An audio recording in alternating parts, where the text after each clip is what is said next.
السلام عليكم. معاكم مريم، مريضة زيبة وجالها فشل كلوي وبتغسل كلى.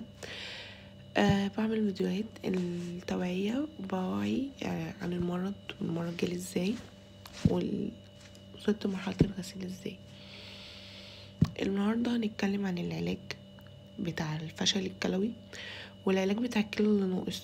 علاجات كتير اوي ناقصة مش موجودة للكلى والمرضى غسيل الكلى، اللي هي الحقن اللي بناخدها بعد التشطيب بتاعة الجلسة، والحقن الابريكس اللي هي اصلا اساسا لمرضى الغسيل، لان هي لو الانيميا واقعة او صفايح او كرات الدم دي بترفع معانا، فان هي اصلا مش موجودة وغالية جدا دي كارثة بمعنى الكلمة.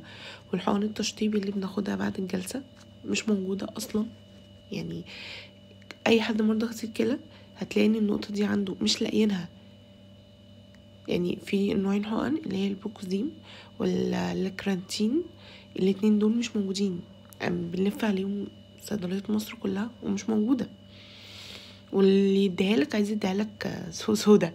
يعني حتى الحقن التافهة دي بتتباع سوق سودا، اللي هو احنا واصلين لفين؟ يعني احنا كده واصلين فين في العلاج وفي في الحاجة؟ يعني واصلنا لحد فين؟ الحقن دي لازم تتاخد، يعني دي لازم تتاخد بعد كل جلسة.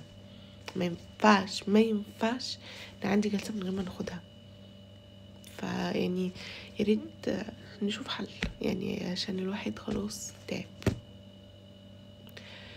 واشوفكوا في فيديو تاني نتكلم عن حاجة تانية، نكون المشكلة دي اتحلت للكل. بس